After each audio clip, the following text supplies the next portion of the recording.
welcome back to my channel. If you're new here, my name is Jackie. I'm a mom, a wife, and now your best friend.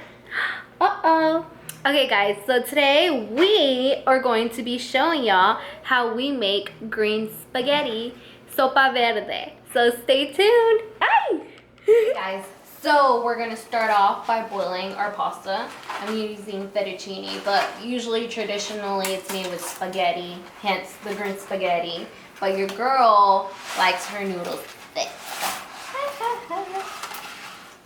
Okay, so we're gonna just add a bit of oil to the water so the noodles don't stick, and a pinch of salt.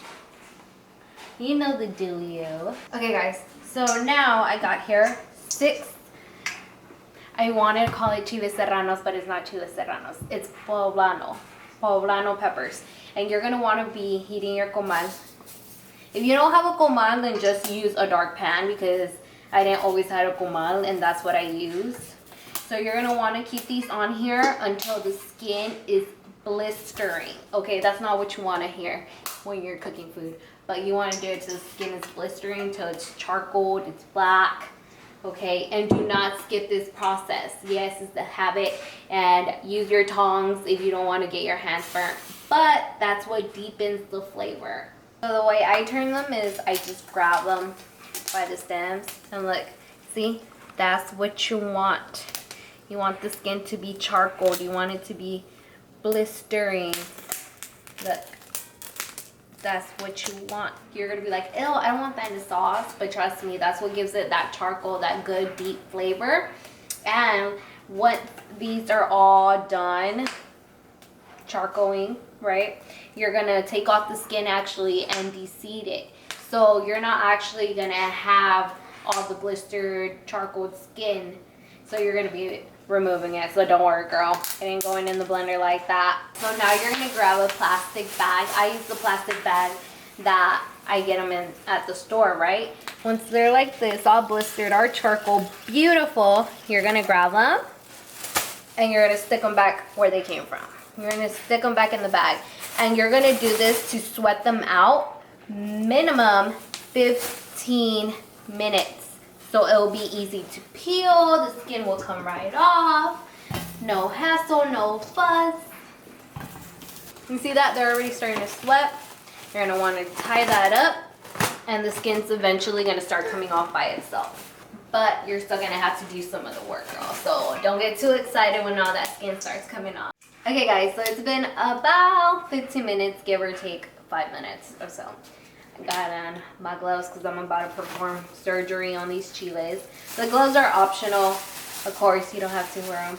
They're still so hot, so be careful when you're doing this. And look, see if you wanna, I just do it with my nails. I just run through it. Usually I don't wear gloves to do this, but since I have my little one playing in the living room, in case, you know, if he falls or something, I need to be able to just run and go.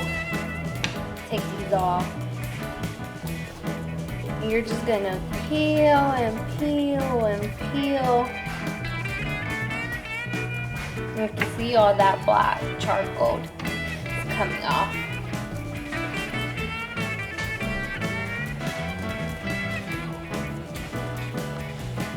And you don't have to be perfect. You don't have to get every single piece off,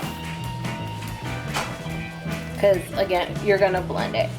But just try to get all those black charcoal looking ones off, because you're gonna be able to see that little black specks in the mixture, the sauce mixture. Okay, and then you're gonna take a paring knife and slit it down the middle. That's why I said I was doing surgery, guys. And then I just go along the edge. Ooh, that's hot. Careful when you're doing this at home. You're gonna cut the top off. You're gonna de-seed it. Bam! See that? And just with your fingers, quita de todas las semillas. Take off all the seeds with your fingers. You can leave the veins. I know some people take it off. I don't mind them. Bam, and you're gonna do that with the 6 other chiles you got and put them straight into the blender. Look at that, guys. Okay, so we are down to the last one. That didn't take long, probably like, what, 10 minutes total. Guys, also if you don't have nails, if you like to keep it short, just take your paring knife and go ahead and run it along the skin. I forgot to mention that you could do that. Again, I want to cut off the top, and I find this the easiest. And then you split it down the middle. Then again, the veins are optional to take off or leave on, but make sure you get almost every single one of those seeds out because they will not blend right in the blender. Bam! We got our 6 chiles. Okay guys, so I'm gonna go ahead and clean this up and I'm gonna show you how to make the sauce. Okay guys, so go ahead, get your blenders out. I hide mine up there. Don't talk to anybody when they come over. They think it's always clean. We got our 6 roasted poblanos. We're gonna add 2 large garlic cloves. We are gonna add a whole bunch of cilantro. Okay guys, so I thought the camera was recording when it really was not recording when I was adding the crema to the blender. But this is the crema that I use. It's crema mexicana. You can also use Daisy sour cream if you prefer, or if that's all you have. I get this at the Mexican supermarket and it is 15 ounces. I use all of this in the blender. I mix it in the blender, or not, it will come out a little bit spicy. So don't forget your crema, guys. We're gonna add some heavy cream, about a cup of heavy cream. Also, if you don't have heavy cream, you can use whole milk, but I find it better to use milk with fat in it. Whole milk, heavy cream. We're gonna go ahead and add 1 tablespoon of the chicken bouillon. Guys, if you're gonna be following my recipe, y'all gonna need this and the tomato bouillon like 90% of the time, okay? Because that's like my secret to making everything taste bomb. Okay, it looks like a lot. It looks like the blender stuck to the rim, but it's okay because that's why we're blending it, para que se vaya todo para abajo, right? Okay.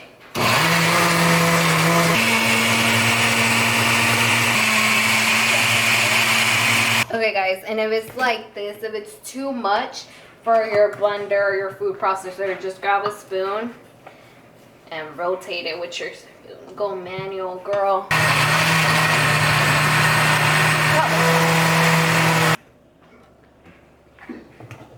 Oh, it smells so good, guys. Okay, so this is how it's gonna look like. It's okay.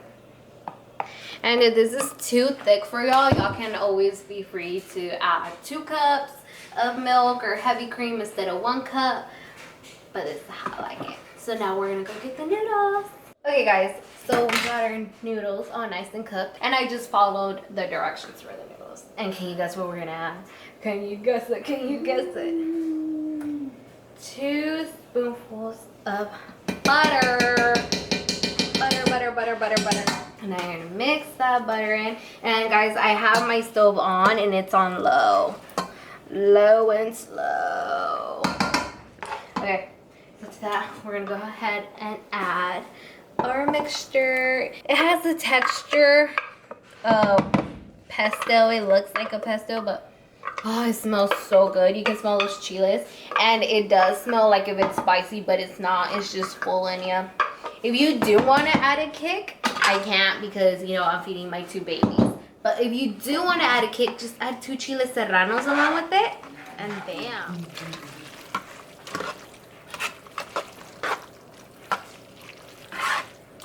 And to this, I'm just going to add a pinch of pepper and a pinch of salt. And just mix that all together and let it come to a simmer. And you'll almost be done with it. Okay guys, so now it's coming up to a small simmer. So I made Jose taste it and he said it did have a bit of a kick, but we're Mexican, so we don't really think it's spicy. But taste it. If you think it's too spicy, just add more milk or heavy cream. I swear if y'all can smell it in here. It smells like Poblano Peppers. Okay guys, so now we're gonna plate it. Okay guys, so this is our Sopa Verde, our green spaghetti. I garnished it with some cilantro and Queso Fresco. Don't forget to like, comment, subscribe, and hit that little notification bell so you know when we upload. Besitos!